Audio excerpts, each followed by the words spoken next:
புதிய ஏற்பாட்டு காலத்தில் இல்லாவிட்டால் நம்முடைய காலங்களில் இல்லாவிட்டால் முடிவின் காலங்களில் அபிஷேகம் இன்றியமையாதது. புதிய ஏற்பாட்டு சபை என்று சொன்னாலே அது அபிஷேகத்தில் ஸ்தாபிக்கப்படுகிறது. இயேசு கிறிஸ்துவினுடைய சுய இரத்தத்தினால சம்பாதிக்கப்பட்ட சபை என்கிற ஒரு தன்மை ஸ்தாபிக்கப்படுகிறது அபிஷேகத்தினால். அதனால் தான் இயேசு கிறிஸ்து உயிரோடு எழுந்த பின்பு கூட அவர் சொல்லிவிட்டு போனது, நீங்கள் எருசலேமிலே காத்திருங்கள், பிதாவின் வாக்குத்தத்தம் நிறைவேறும் வரை எருசலேமிலே காத்திருங்கள் என்று அப்போஸ்தலர் 1:5 அவர் சொல்லிவிட்டு போனார். அதுவரை அந்த அபிஷேகம் இல்லாவிட்டால் அந்த வாக்குத்தத்தம் உங்களுக்குள் நிறைவேறும் வரை நீங்கள் எருசலேமை விட்டு புறப்படாதிருங்கள் என்று தெளிவாக இயேசு சொல்லிவிட்டு போனார். அதனால அபிஷேகம் என்பது பெந்தேகோஸ்தே நாளில் ஊற்றப்பட்டது, இல்லாவிட்டால் சபை பெந்தேகோஸ்தே நாளிலிருந்து ஸ்தாபிக்கப்பட்டது. அபிஷேகம் நமக்கு அபிஷேகம்ங்கிறது நம்முடைய அதுக்கு ஒரு அடையாளம் இருக்கு. அப்போஸ்தலர் 2:33 படி அவர் தேவனுடைய வலது பரிசுத்தினாலே உயர்த்தப்பட்டு அவர் தேவனுடைய வலது கரத்தினாலே உயர்த்தப்பட்டு பிதா அருளிய வாக்குத்தத்தத்தின்படி பரிசுத்த ஆவியை பெற்று நீங்கள் இப்பொழுது காண்கிறதும் கேட்கிறதுமாகி இதை பொழிந்தருளினார். பரிசுத்த ஆவியை பெறுகிறதை இல்லாவிட்டால் பெற்றதை என்ன செய்யலாம்? காணலாம், கேட்கலாம். காண்கிறதும் கேட்கிறதுமாகிய இதை பொழிந்து அருளினார். அப்ப புதிய ஏற்பாட்டில் ஒரு மனிதன் பரிசுத்த ஆவி பெற்றான் அப்படின்னு சொன்னா அதை பார்க்கலாம்.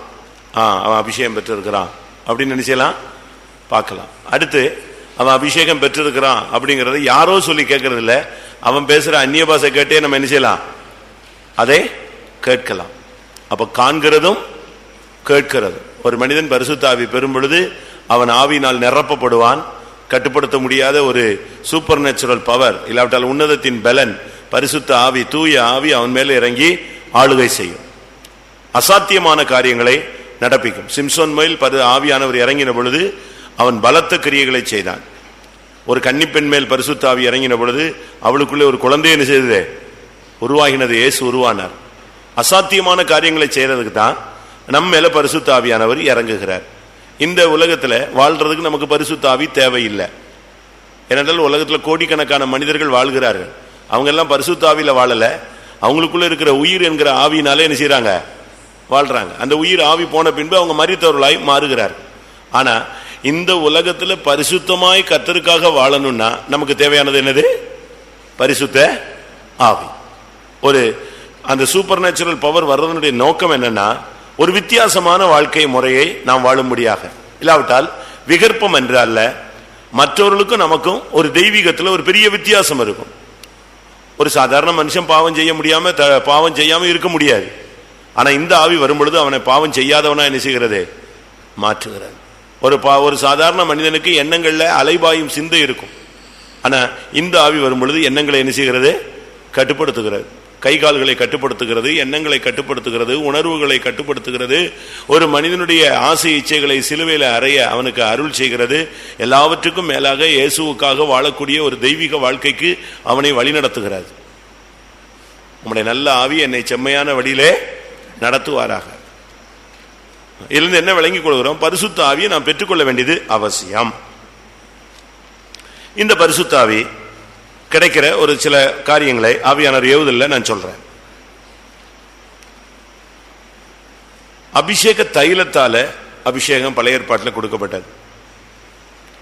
மோசேயின் மூலமாக கர்த்தர் பேசி ஒரு அபிஷேக தைலத்தை உண்டு பண்ண சொன்னார். அதை பெசலேயேல் உண்டு பண்ணினான்.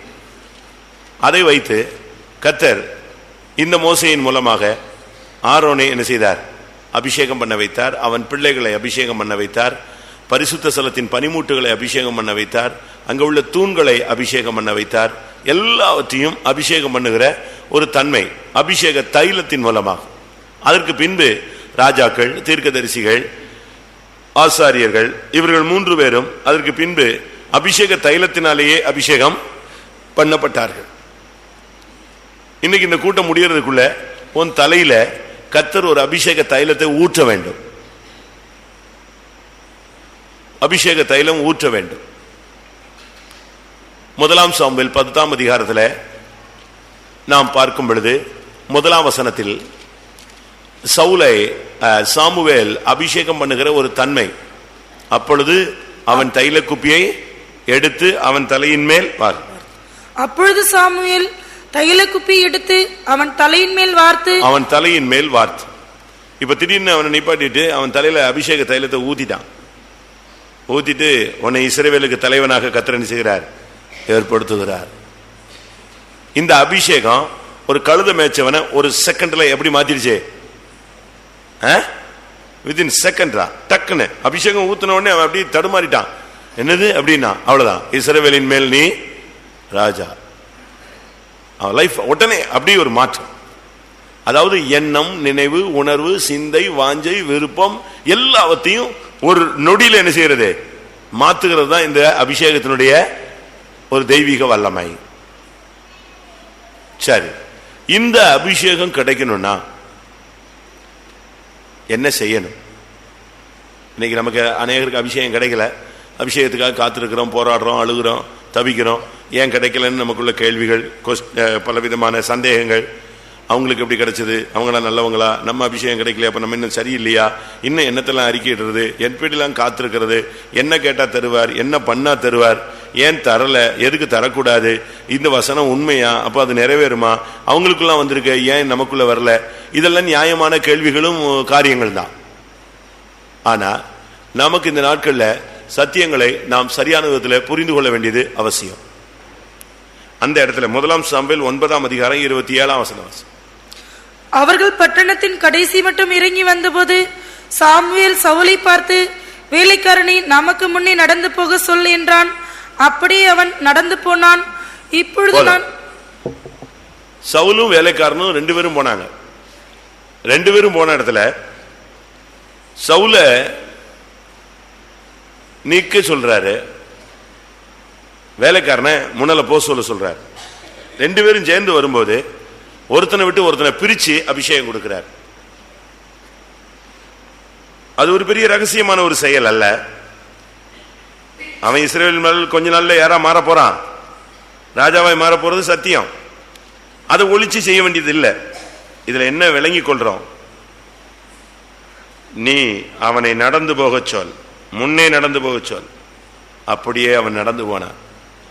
அபிஷேகம் பெறதுக்கு முன்னால ஒரு வேறுபாட்டின் ஜீவியம் வேணும். சில காரியங்களை நம்ம விட்டு வேற கொண்டு போகணும். வேலைக்காரன் தான், வேலைக்காரன் நமக்கு அவசியம். வேலைக்காரன் தான் அங்க காணிக்க கொடுக்குறான், வேலைக்காரன் தான் ஞானதிஷ்டிக்காரன் கூட்டு போறான், எல்லாம் நடத்துறதெல்லாம் அவன் தான்.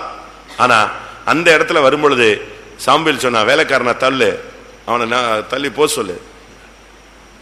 அதுபோல அபிஷேகம் பெறணும்னு ஆசைப்பட்டீங்கன்னா உங்களுக்குள்ள இருந்து சில காரியங்களை நீங்க அப்புறப்படுத்துறதுக்கு நீங்க முன்னால வரணும். சில காரியங்களை பிரதிஷ்டை பண்ணணும். அது எதுன்னு உனக்கும் தேவனுக்கும் தெரியும்.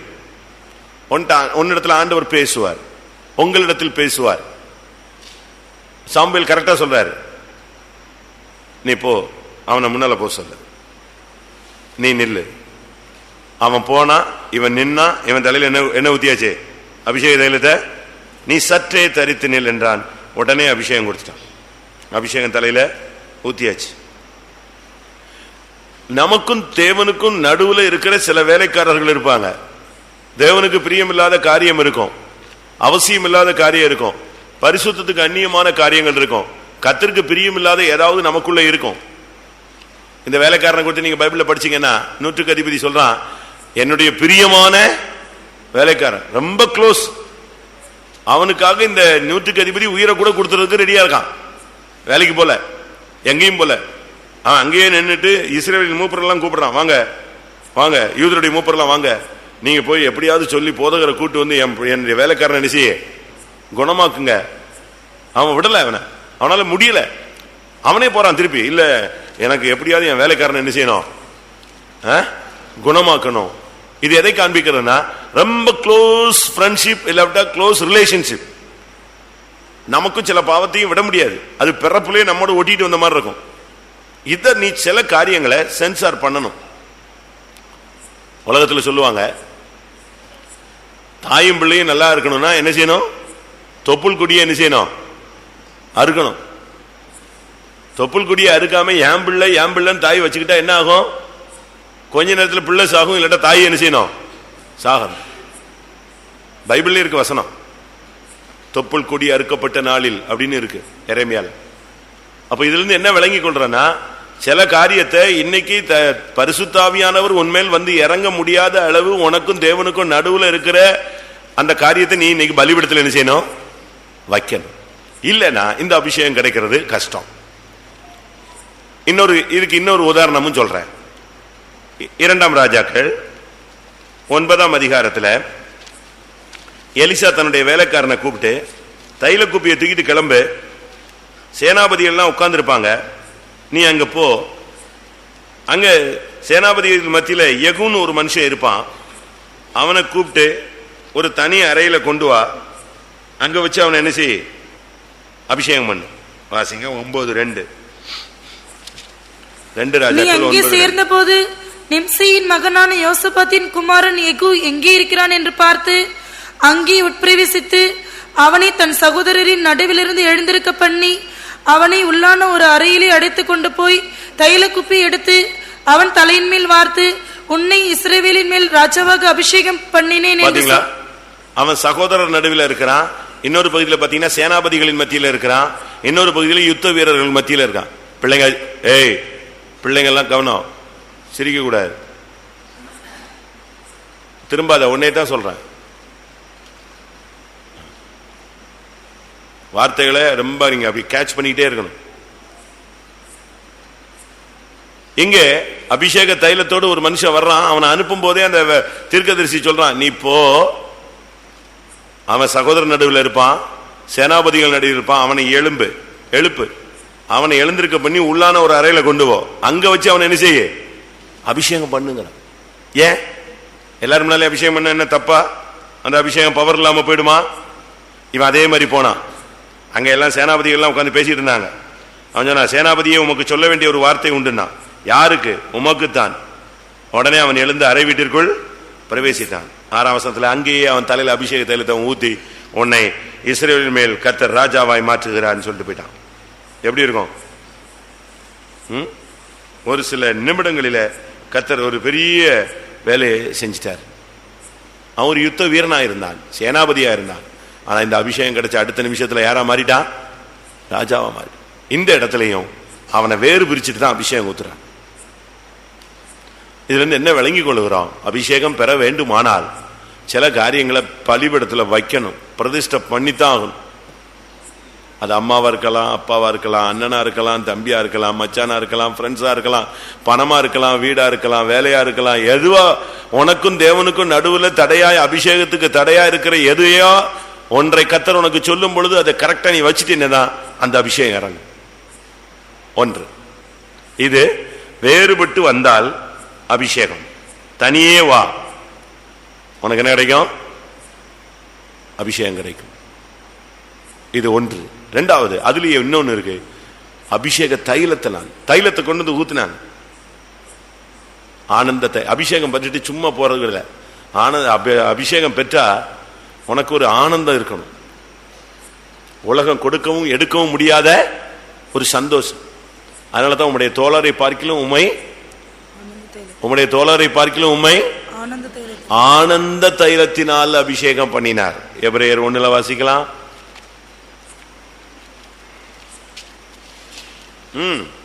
நீர் நீதியை விரும்பி அக்கிரமத்தை வெறுத்திருக்கிறீர், ஆதலால் தேவனே உம்முடைய தேவன் உமது தோழரை பார்க்கிலும் உம்மை ஆனந்த தைலத்தினால் அபிஷேகம் பண்ணினார் என்றும். தைலம் இறங்குன்னா ஒரு அபிஷேகம் இருக்கும். நீங்க இந்த வாசனை தைலத்தை தடவிட்டு போங்க, ரோடெல்லாம் ஸ்மெல் அடிச்சுட்டு போகும், தெரியுமா? அப்படித்தானே பெர்ஃபியூம்ஸ் நம்ம யூஸ் பண்றோம். அதே போல ஆனந்த தைலம் வரும்போது உனக்குள்ள ஒரு சந்தோஷம். அபிஷேகம் வந்தா உனக்குள்ள ஒரு சந்தோஷம், உலகம் கொடுக்கவும் எடுக்கவும் முடியாத ஒரு பயங்கரமான சந்தோஷம் உனக்குள்ள இருக்கும். 3 மணி நேரம் அபிஷேகத்தில் நிரம்பிட்டு செத்து போன மாதிரி போகக்கூடாது. திரும்பி போகும்போது நடைபெண்ணமா போகக்கூடாது. உன்னை பார்க்குறவங்க சந்தோஷப்படணும். என்ன ஆச்சு, என்ன நடந்துச்சு, ஏன் எப்படி இருக்கீங்க, எப்படி என்ன ரொம்ப நல்லா என்ஜாய் பண்ணிட்டு வர்ற மாதிரி இருக்கு அப்படிங்கிற லெவலில் உன்னுடைய முகத்தில் என்ன இருக்கணும்? ஒரு மகிமையின் பிரகாசம் இருக்கணும். அப்படி அந்த தைலத்தை குறித்து ரொம்ப பைபிள்ல இருக்கு. நான் அந்த ஒரு வார்த்தையோட நிப்பாட்டுறேன். இரண்டாவது, ஆசைகளை அபிஷேகம் பண்ணினார். 2 ராஜாக்கள் 8ஆம் அதிகாரம். முதலாவது அவனை குறித்து பைபிள் நீங்க பாத்தீங்கன்னு சொன்னா 1 ராஜாக்கள் 19:15 கர்த்தர் சொல்றார், நீ போய் ஆசைகளை சீரியாவின் மேல் ராஜாவாக அபிஷேகம் பண்ணு அப்படின்னு சொல்றார். இப்ப சீரியாவின் மேல ராஜாவா அபிஷேகம் பண்றது அந்த வேலை அவன் இறந்துட்டான், இல்லாட்டா அவன் எலியா எடுத்துக்கொள்ளப்பட்டு விட்டான். இப்ப எலிசா அந்த ஊழியத்தை நிறைவேற்றுகிறான். எலிசா அந்த ஊழியத்தை நிறைவேற்றும் போது அவன் கையில என்ன இல்ல, அபிஷேகம் பண்ணுன்னு சொல்லியாச்சு. எலிசா இப்பொழுது அவனை அபிஷேகம் பண்ணணும். அவன் கையில என்ன கிடையாது, என்ன கிடையாது, அபிஷேக தைலம் இல்ல. என்ன பண்றது? ஒரே வார்த்தை தான் சொன்னான், வார்த்தையினால் அபிஷேகம். ஒன்னு தைலத்தினால் அபிஷேகம், இரண்டாவது 2 ராஜாக்கள் 8:13. அப்பொழுது ஆசகேல், இத்தனை பெரிய காரியத்தை செய்ய நாயகி உம்மது அடியான் எம்மாத்திரம் என்றான். அதற்கு எலிசா, நீ சீரியாவின் மேல் ராஜாவாவா என்பதை கர்த்தர் எனக்கு தெரிவித்தார் என்றார். நீ சீரியாவின் மேல் ராஜாவாவாய் என்பதை கர்த்தர் எனக்கு தெரிவித்தார். அவ்வளவுதான், இந்த ஒரே வார்த்தை தான் சொன்னான். சும்மா இருந்த ஒரு மனுஷனை பார்த்து அவன் குறியேக்கிற மாதிரி வந்திருந்தான். எனக்கு என்ன கிடைக்கும், எங்க ராஜா சிக்கா இருக்காரு, சீரியஸா இருக்காரு, வியாதி நீங்கி பிழைப்பாரா என்று உங்களிடத்துல கேட்டு வர சொன்னாருன்னு ஒரு வேலைக்காரன மாதிரி வந்து நின்னான் ஆசகேல். அப்ப இவன் சொன்னா, அவர் பிழைப்பாரு பிழைக்க மாட்டாரு ரெண்டாவது கதை, ஆனா நீ யாரா மாறுவ, சீரியாவின் மேல் ராஜாவாவே. ஒரே வார்த்தை தான். அவன் தலையில அபிஷேக தைலத்தெல்லாம் ஊத்தல, அந்த வார்த்தை வந்தது, அடுத்த நாள் ராஜாவாயிட்டான். இன்னைக்கு கர்த்தர் இந்த கூட்டத்தில் நீ வேறுபாட்டின் ஜீவியத்துக்கு ஒப்பு கொடுத்து கர்த்தருக்கு பிரியமில்லாத காரியத்தை விட்டு நீ வெளியே வந்து கர்த்தருக்காக நீங்கள் நிற்க வேண்டும், அபிஷேகம் வேண்டும் என்று நீங்க தனிச்சு வந்தீங்கன்னா, சவுலை போல எகுவை போல எழும்பி வந்தீங்கன்னா, கர்த்தர் அபிஷேக தைலத்தை, ஒரு விலையேறப்பட்ட சமாதான சந்தோஷத்தினால் ஒரு அபிஷேகத்தை உன் தலையில அபிஷேக தைலத்தை ஊற்றுவார். உன் தலையில அந்த அபிஷேக தைலம் ஊற்றப்படுறதை நீ ஃபீல் பண்ணலாம், அப்படியே இறங்கும். அது ஆரோனுடைய சிரசின் மேல் ஊற்றப்பட்டு 130 சொல்லுங்க, அது ஆரோனுடைய சிரசின் மேல் 130 டக்குன்னு சொல்லணும். அது 133. இதோ சகோதரர் ஒருமித்து வாசம் பண்ணுகிறது, எத்தனை நன்மையும் எத்தனை இன்பமுமானது. அது ஆரோனுடைய சிரசின் மேல் ஊற்றப்பட்டு அவனுடைய தாடியிலே வடிகிறதும் அவனுடைய அங்கிகளின் மேல் இறங்குகிறதுமான நல்ல தைலத்துக்கும். எப்படி அவன் தலையில ஊத்தப்பட்டு அவன் முகமெல்லாம் ஒடிஞ்சு அவன் வஸ்திரமெல்லாம் ஒடிஞ்சிருச்சு. அப்படி ஒரு அபிஷேகத்தை அந்த சகோதரர் ஒருமித்து வாசம் பண்ணும்போது அனுபவிக்கலாம். அபிஷேக தைலம் இறங்குது. ரெண்டாவது, இங்க நீங்க பார்க்கும் பொழுது சீரியாவின் மேல ஆசகேல் அபிஷேகம் பண்ண போறார். அவன் சாதாரணமா வந்து உட்கார்ந்துருந்தான். என்ன, எங்க ராஜா கேட்டு விட்டாரு, என்னை அனுப்பி விட்டாரு, பிழைப்பனா பிழைக்க மாட்டான், அவன் பிழைக்கிறாங்க, அதையெல்லாம் விடு, ஒன்னைய கர்த்தர் சீரியாவின் மேல் ராஜா. அந்த வார்த்தை அவனுக்குள்ள அப்படியே மாற்றம். அடுத்த நாள் பாத்தீங்கன்னா சிங்காசனத்துல உட்காந்துட்டான். இன்னைக்கு கர்த்தர் ஒரு வார்த்தை உனக்கு பேசுவார். அந்த வார்த்தை உன்னை நோக்கி வரும்பொழுது ஒரு அபிஷேகம் உண்மையில என்ன செய்யும், இறங்கும். மூன்றாவது, இந்த 1 ராஜாக்கள் 18ஆம் அதிகாரத்தில் 19ஆம் அதிகாரத்தில் 16ஆம் வசனத்தில் ஆண்டவர் சொல்றாரு, நிம்சியின் ஆபேல் மெகாலா ஊரான சாப்பாத்தின் குமாரனாகிய எலிசாவை உன் ஸ்தானத்தில் அபிஷேகம் பண்ணுன்னு சொல்லிட்டாரு. இப்ப அபிஷேகம் பண்ணணும். அபிஷேகம் பண்ணணும்னா அப்ப எலியா கையில என்ன கிடையாது, அபிஷேகம் கிடையாது. எலியா எலிசா இவங்க கையில எல்லாம் அபிஷேக தைலம் கிடையாது. எலிசா கையில ஒண்ணுமே கிடையாது. அவன் வார்த்தை தான் சொன்னான், ஏதோ நீ ராஜாவா பாய். அந்த வார்த்தை வந்துச்சு, அவ்வளவுதான், ராஜாவாயிட்டான். இப்ப எலியா போய் எலிசாவை அபிஷேகம் பண்ண போறான். போனா கையில என்ன கிடையாது சொல்லுங்க, தைலம் கிடையாது, குப்பி கிடையாது. போறான். போனா அவன் என்ன பண்ணிட்டு இருந்தாங்க, சீரியாவின் மேல் ராஜாவாக ஆசகேல் அபிஷேகம் பண்ணப்பட வேண்டுமானால் தீர்க்கதரிசி அண்டை வர வேண்டும். தேவனுடைய மனுஷர்கிட்ட போனா உனக்கு அபிஷேகம் கிடைக்கும். தேவனுடைய மனுஷனுடைய ஆலோசனையை நீ கேட்டீன்னா உனக்கு அபிஷேகம் கிடைக்கும். மூணாவது இங்க பாத்தீங்கன்னா எலிசாவுக்கு அபிஷேகம் கிடைக்குது, தீர்க்கதரிசியாய் மாறுறான். அவனுக்கு தைலம் ஊத்தல, வார்த்தையும் வரல. எப்படி கிடைச்சது? எலியா போறான், இவன் ஏர் பூட்டி ஓட்டிட்டு இருக்கான், வயல்வெளியில நிக்கிறான். வயல்வெளியில சும்மா 12 ஏர் அடிச்சு போயிட்டு இருக்கு, ஃபுல்லா வேர்த்து விறுவிறுத்து போய் ஏர் பூட்டி வேகமா ஓட்டிட்டு இருக்கான். 12ஆம் ஏர் ஓடுது, 12ஆம் ஏரை ஓட்டி கொண்டிருந்தான். இப்ப போனான், எலியா போனான், கிட்ட போய் வசனமும் சொல்லல, அபிஷேக தைலம் ஊத்தல, எதை தூக்கி போட்டான்? சால்வைய தூக்கி போட்டான். ஒரு சால்வை வந்து அவன் மேல விழுந்துச்சு. உடனே அவன் அதை எடுத்துக்கிட்டு இவன் பின்னால வந்தான். ஐயா, நான் என்ன செய்யணும்? சால்வையை போட்டுட்டீங்க, நான் வீட்டுக்கு போயிட்டு வந்துட்டுமா? வீட்டுக்கு ஒரு ரவுண்ட்ஸ் போயிட்டு வந்துடுறேன், சொல்லிட்டு வந்துடுறேன் அப்படின்னு. நீ சொல்லிட்டு வா, வீட்டுக்கு போயிட்டு வா, விருந்துலாம் வச்சுட்டு வா, எல்லாம் செய். ஆனா நான் சால்வையை போட்டதை என்ன செய்யாத, மறந்துடாத. நீ அதை மாத்திரம் உன் நினைவில் வைத்துக்கொள். சால்வை வரும் பொழுது ஒரு அபிஷேகம். சால்வைன்னா என்ன? உனக்கு தேவ சமூகத்தில் இருக்கும் பொழுதே ஒரு வைராக்கியம் வரணும். கர்த்தருடைய சமூகத்தில் வந்துட்டு சும்மா இந்த நனைஞ்ச கோழி மாதிரி வந்துட்டு சும்மா ஏதோ பேருக்கு போயிட்டு அப்படியே போகக்கூடாது. நீ ஒரு தேவனுடைய கிறிஸ்துவின் போர் சேவகன், உனக்கு ஒரு வைராக்கியவன். கர்த்தருடைய வார்த்தையை கேட்கும் பொழுது ஒரு பக்தி வைராக்கியவன். ஏசாயா தீர்க்க தரிசன புஸ்தகம்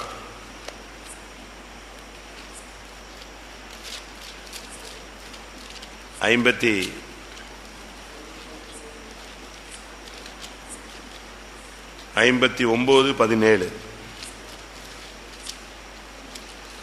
அவர் நீதி மார்க்கவசமாக அணிந்து ரட்சிப்பென்னும் சீராவை தமது சிரசில் தரித்து நீதி சரிக்கட்டுதல் என்னும் வஸ்திரங்களை உடுப்பாக உடுத்து வைராக்கியத்தை சால்வையாக போர்த்து கொண்டார். வைராக்கியம் தான் சால்வை.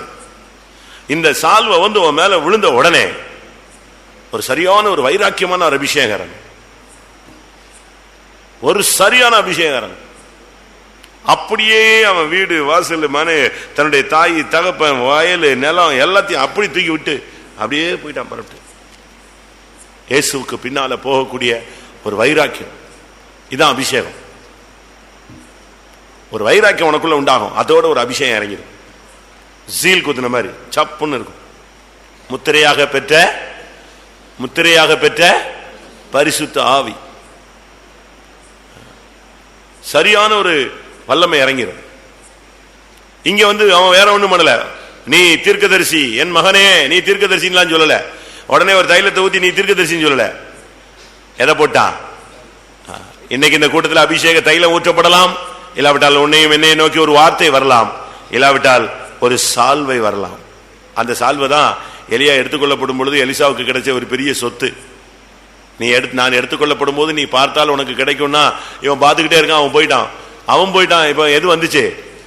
சால்வை வந்தது, கீழே விழுந்துச்சு. அதை பிடிச்சுக்கிட்டு தான் அச்சான் அடி. யோர்தானே, எலியாவின் தேவன் எங்கன்னா யோர்தான் அப்படியே நெஞ்சிருச்சு, 2 பேப்பர் கிழிஞ்ச மாதிரி கிழிஞ்சது. அந்த அளவு கர்த்தருடைய வல்லமை இருந்துச்சு. நீங்க நல்ல வைராக்கியத்தோடு தேவசமூகத்தில் இருக்கும் பொழுது ஒரு அபிஷேகம் நம்ம மேல் வரும். அடுத்ததாக தாவீது, சங்கீதம் 23:5. அவனை சகோதரர் மத்தியில் அபிஷேகம் பண்ணாங்க, அபிஷேக தைலத்தை வச்சு. எப்ரோன்ல அபிஷேகம் பண்ணாங்க, அவனை எருசலேம்ல அபிஷேகம் பண்ணாங்க. ஆனா இதெல்லாம் ஒவ்வொரு கட்டங்கள். ஆனா அவனுக்கு கிடைச்ச இன்னொரு அந்த அபிஷேகத்தை சொல்றான், வாசிங்க. என் சத்துருக்களுக்கு முன்பாக நீர் எனக்கு ஒரு பந்தியை ஆயத்தப்படுத்தி என் தலையை எண்ணெயால் அபிஷேகம் பண்ணுகிறீர், என் பாத்திரம் நிரம்பி வடிகிறது. என் சத்துருக்களுக்கு முன்பாக ஒரு பந்தியை ஆயத்தப்படுத்தினீர், என் தலையை எண்ணெயால் அபிஷேகம் பண்றீர். இந்த அபிஷேகம் வரும்போது சத்துருக்கள் மத்தியில் நீ தைரியம் அளிப்ப. மரண இருளின் பள்ளத்தாக்கில் நடந்தாலும் நான் பொல்லாப்புக்கு பயப்படேன், தேவரீர் என்னோடு கூட இருக்கிறீர். அந்த குழந்தைய உட்கார வை.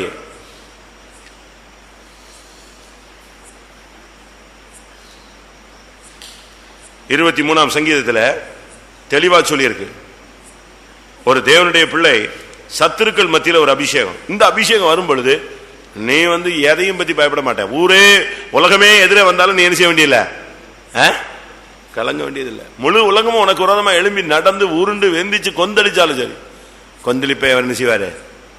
அமர்த்துவார், அப்படி ஆஃப் பண்ணுவார், அப்படி நிற்கும். ஏன்னா உன் தலையில் அவன் சொல்றான், என் தலையை கர்த்தர் என்ன செய்கிறாரு, எண்ணெயினால் அபிஷேகம். அப்படின்னா என்ன அர்த்தம்? இந்த அபிஷேகம் பெற்ற அவன் முகத்துல இருளே இருக்காது. எண்ணெய் என்ன செய்யும்?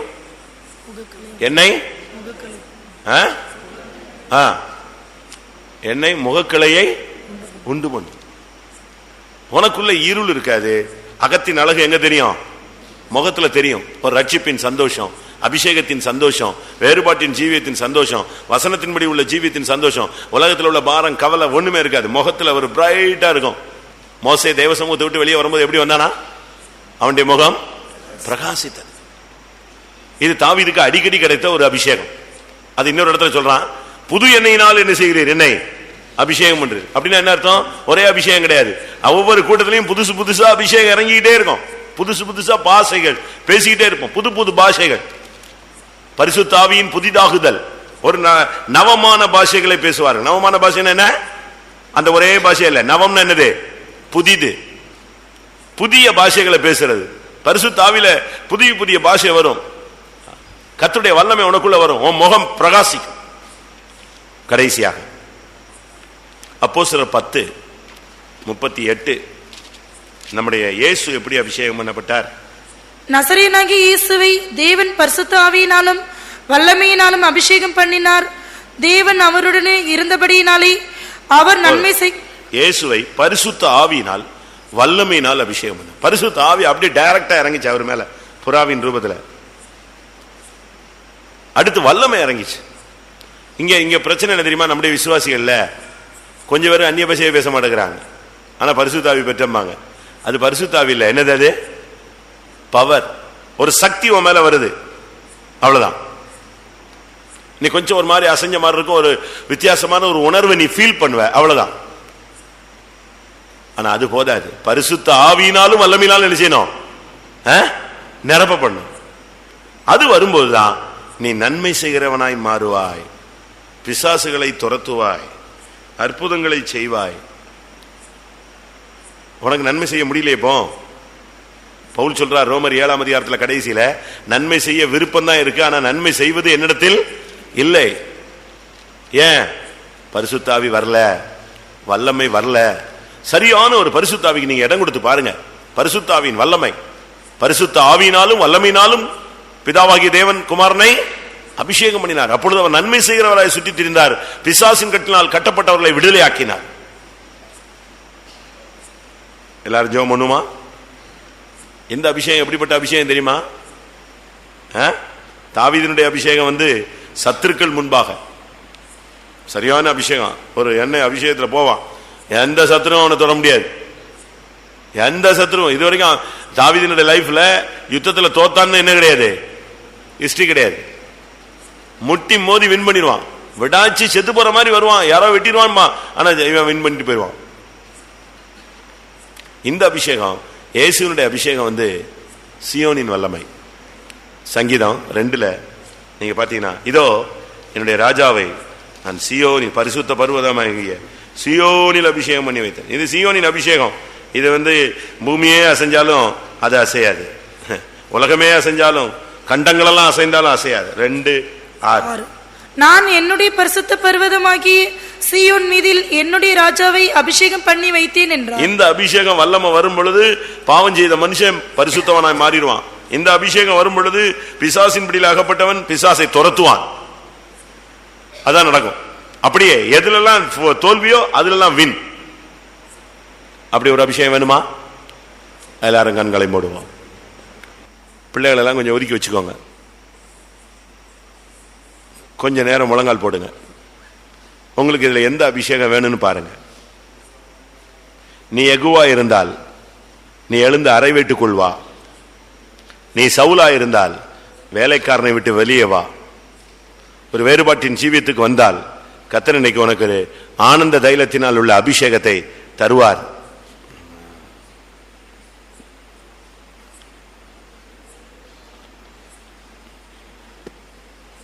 நீ ஆசைகளா இருந்தால் இன்னைக்கு ஒரு வார்த்தை வரும்.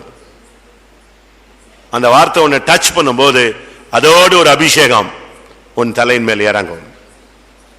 நீ எலிசாவா இருந்தால் இன்னைக்கு ஒரு சால்வை, ஒரு வைராக்கியத்தின் ஆவியை கர்த்தர் உனக்குள்ளே அனுப்புவார். நீ தாவீதா இருந்தால், எந்த சத்துருக்கள் மத்தியில் இருந்தாலும் அதிலே உனக்கு ஒரு பந்தி உண்டு, உன் தலை உயர்த்தப்படும். அப்படி ஒரு அபிஷேகத்தை, எண்ணெய், புது எண்ணெயினால் ஒரு அபிஷேகம் கிடைக்கும். ஆமென். நீ சீயோனுக்குரிய நபராய் இருந்தால், எருசலேமுக்குரிய நபராய் இருந்தால், பரிசுத்த ஆவியினாலும் வல்லமையினாலும் கர்த்தர் இந்த கூட்டத்தில் உன்னை அபிஷேகம் பண்ணுவார். தீமை செய்த நீ நன்மை செய்வாய். அல்லேலூயா.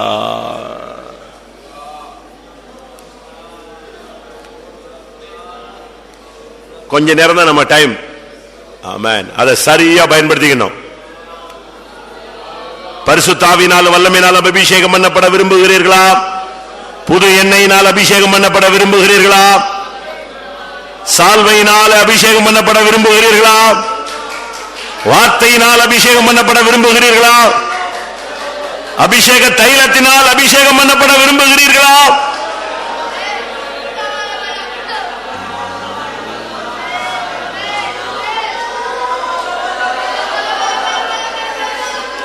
அபிஷேகம் வரும்பொழுது சத்துருக்கள் மத்தியிலே நீ கொடியேற்றுவாய்.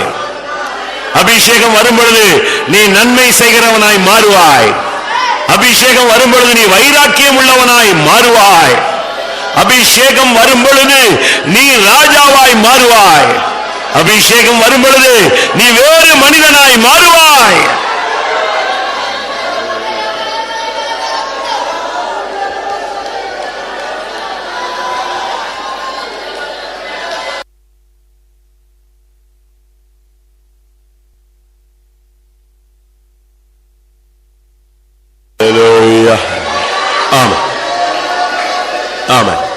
பிரியமானவர்களே, கொஞ்ச நேரம் தான் நமக்கு டைம். வாரத்தில் ஒரு மணி நேரம் 2 மணி நேரம் தான் நமக்கு காத்திருப்பு கூட்டம். இதுல நீங்க கர்த்தர் இன்னைக்கு உனக்கு தேவையானதை சொல்லிட்டாரு. உனக்கு எது வேணும்னு இப்ப நீ செலக்ட் பண்ணணும்.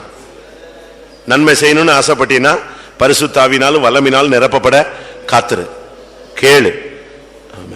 ராஜாவாய் அபிஷேகம் பண்ணப்படணும்னா வேறுபாட்டின் ஜீவித்துக்கு ஒப்புக்கூடு.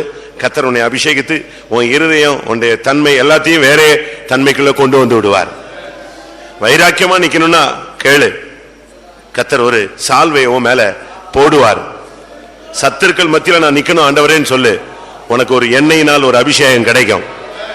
ஆமா, கர்த்தாவே நான் ஒரு சாதாரண மனுஷனா இருக்கிறேன், என்னை உமக்கு உரியவனாய் மாற்றுன்னு சொல்லு. ஆமா, கர்த்தர் ஒரு வார்த்தையை அனுப்புவார், உனக்கு ஒரு அபிஷேகம் கிடைக்கும். தயவு செய்து யாரும் தலையை கீழே போடாதீங்க. புதியவங்களோ பழையவங்களோ யாரா இருந்தாலும் தலையை கீழே போடாதீங்க. உன் தலையை உயர்த்தத்தான் கர்த்தர் கொண்டு வந்திருக்கிறார். கண்ணை திறக்காதீங்க. எனக்கு ஒரு அபிஷேகம் வேணுங்க தாவே. வார்த்தையினால் அபிஷேகம், தைலத்தினால் அபிஷேகம், பரிசுத்த ஆவியினால் வல்லமையினால் அபிஷேகம், எண்ணெயினால் அபிஷேகம், ஹல்லேலூயா, சால்வையினால் அபிஷேகம். ஆமென், ஹல்லேலூயா, ஹல்லேலூயா. இந்த அபிஷேகம் வரும்போதே வியாதி ஓடிடும். ஹல்லேலூயா. இந்த அபிஷேகம் வரும்போதே பலவீனம் ஓடிடும். ஆமென். இந்த அபிஷேகம் வரும்போதே சாபம் நீங்கிடும். இந்த அபிஷேகம் வரும்போதே போராட்டம் நீங்கிடும். இந்த அபிஷேகம் வரும்பொழுது மனது புதிதாகும். இந்த அபிஷேகம் வரும்பொழுது நீ தீமை செய்கிற நீ நன்மை செய்கிறவனாய் மாறுவாய்.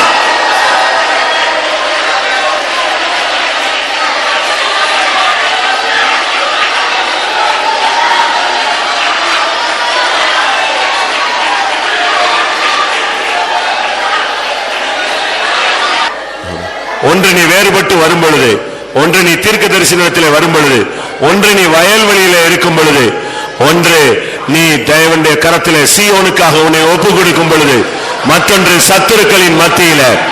உனக்கு எந்த அபிஷேகம் வேணும்னு நீ கேளு. ஆமா, தயவு செய்து திரும்பவும் சொல்றேன், இந்த வார்த்தைக்கு அப்பாற்பட்ட ஒரு நபர் கூட இங்க உட்கார்ந்து இருக்க கூடாது. ஒருவேளை நீங்க புதுசா இருந்தாலும் சரி, கர்த்தாவே இப்படிப்பட்ட வார்த்தைகள்லாம் சொல்றாங்க, இதெல்லாம் வேத வசனத்திலிருந்து சொல்லி இருக்காங்க, அப்படியானால் அது உண்மை. வானமும் பூமியும் ஒளிந்து போனாலும் உம்முடைய வார்த்தை ஒளியாது. அப்படியானால் இந்த அபிஷேகத்தை தாவீதுக்கு கொடுத்திருக்கிறீர், யெகூவுக்கு கொடுத்திருக்கிறீர், சவுலுக்கு கொடுத்திருக்கிறீர், இயேசுவுக்கு உம்முடைய குமாரனுக்கு கொடுத்திருக்கிறீர், ஆமென், எலிசாவுக்கு கொடுத்திருக்கிறீர். அப்படியானால் எனக்கும் அதை தாரும். ஆமென். நான் சத்துருக்கள் மத்தியில போய் கொண்டிருக்கிறேன், அல்லேலூயா, எதிர்ப்புகளின் மத்தியில போய் கொண்டிருக்கிறேன், சோதனைகளின் மத்தியிலே போய் கொண்டிருக்கிறேன், பாடுகள் மத்தியிலே போய் கொண்டிருக்கிறேன், உலக மாமிசம் பிசாசின் மத்தியிலே போய் கொண்டிருக்கிறேன். எனக்கு ஒரு அபிஷேகம் தாரும். கேளு கேளு, கர்த்தர் இன்னைக்கு உன்னை தொடாமல் போக மாட்டார். உன் மேல சால்வையை போடாமல் போக கூடாது. உன் தலையில எண்ணெயினால் அபிஷேகம் பண்ணாமல் போக கூடாது.